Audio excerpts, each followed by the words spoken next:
1990 کا دبئی ایک ایسا شہر جو اپنے ترقی اور دولت کے لیے دنیا بھر میں مشہور تھا۔ اسی شہر میں ایک عجیب و غریب شخص قدم رکھتا ہے، ببانی سیسوکو، ایک افریقی آدمی جو نہ صرف ایک بینک مینیجر کو اپنا دوست بناتا ہے بلکہ اسے اپنے جادو کے جال میں پھنسا کر $242 ملین کی چوری کرتا ہے۔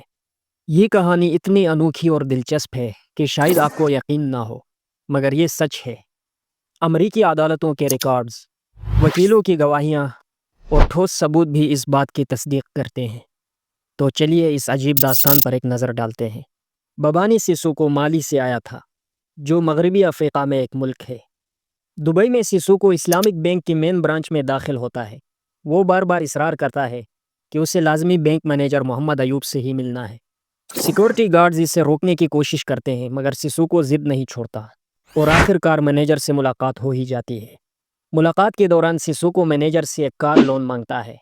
مینیجر ایوب نے اس پر نظر ڈالی تو بظاہر وہ ایک اچھا بزنس مین لگ رہا تھا۔ سیسوکو نے بتایا کہ وہ مالی سے آیا ہے اور اس کے پاس کوئی دستاویزات نہیں ہے۔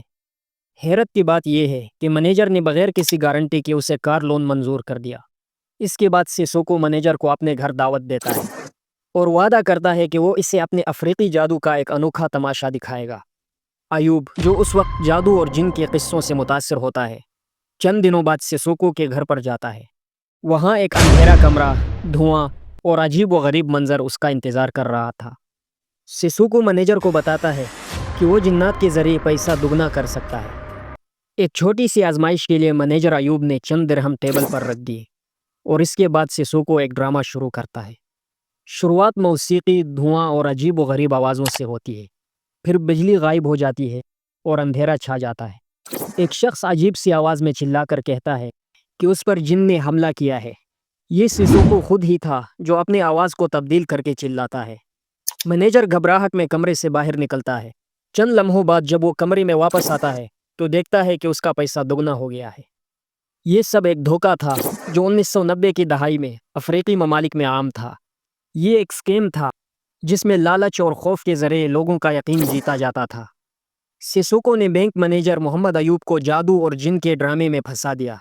ایک اندھیرے، دھواں بھرے کمرے میں عجیب آوازیں اور ناٹک سے بھرا ماحول بنایا گیا۔ یہ نفسیاتی کھیل سیسوکو نے بڑے صفائی کے ساتھ کھیلا اور یہ ناٹک 3 مرتبہ دہرایا گیا۔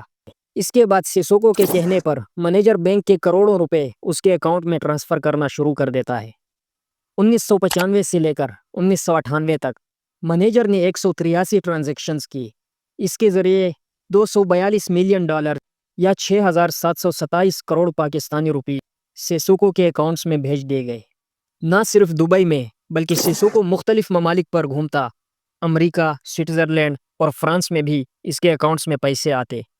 سیسوکو ایک انتہائی ہنرمند دھوکہ باز تھا جو لوگوں کے اعتماد کو جیتنے میں ماہر تھا۔ اس نے مینیجر کو جعلی دستاویزات، کہانیوں اور جعلی مالیاتی وعدوں کے ذریعے قائل کیا کہ یہ ٹرانسفرز ایک بڑے منافع بخش منصوبے کا حصہ ہیں۔ مینیجر کو یہ لالچ دی گئی کہ اسے بھی اس منصوبے سے فائدہ ہوگا، جس کی وجہ سے اس نے سیسوکو کے دعووں پر شک نہیں کیا۔ اس کے بعد سیسوکو بھاری دولت کے ساتھ اپنے ملک مالی واپس جاتا ہے۔ اپنے گاؤں ڈیبیا میں وہ لوگوں پر پیسے لٹاتا ہے، نئے پروجیکٹس شروع کرتا ہے اور لوگ اسے باسور یعنی باپ کے نام سے یاد کرتے ہیں۔ اس کے بعد 1996 میں سیسوکو نیو یارک پہنچتا ہے اور سٹی بینک میں ایک اکاؤنٹ کھولتا ہے۔ وہاں اس کی شادی ایک بینک امپلائی سے ہوتی ہے جو اسے بڑے ٹرانسفرز میں مدد کرتی ہے۔ سیسوکو کی زندگی اب شاہی بن جاتی ہے۔ وہ مہنگی لگژری گاڑیاں، بڑے گھر اور سونے کے زیورات کے ساتھ کھیلتا ہے۔ اس نے ایک ایئر لائن کمپنی بھی بنائی جس کا نام تھا ڈیبیا ایئر لائنز اور 2 پرانے بوئنگ 727 خریدے۔ یہ سب کچھ بینک کے پیسوں سے تھا جو ابھی بھی دبئی سے اس کے اکاؤنٹ میں آ رہے تھے۔ لیکن اس کی یہ شاہی زندگی جلد ہی مشکلات کا شکار ہونے والی تھی۔ 1996 میں سیسوکو 2 پرانی ملٹری ہیلی کاپٹر خریدنے کی کوشش کرتا ہے جو 30 سال پہلے ویتنام وار کے دور کے تھے، لیکن اسے یہ ہیلی کاپٹرز خریدنے میں مشکل پیش آ رہی تھی۔ اسی لیے اس کے ساتھیوں نے ایک امریکی افسر کو $30,000 کی رشوت دینے کی کوشش کی تو وہ پکڑے گئے۔ سیسوکو کے خلاف انٹرپول وارنٹ جاری ہوتا ہے، یعنی اب یہ جہاں جس ملک میں بھی دکھے اسے اس ملک کی پولیس نے گرفتار کرنا تھا، اور پھر وہ سوئٹزرلینڈ کے ایک شہر جنیوا میں گرفتار ہو جاتا ہے۔ امریکہ میں اس کا مقدمہ میامی میں شروع ہوتا ہے۔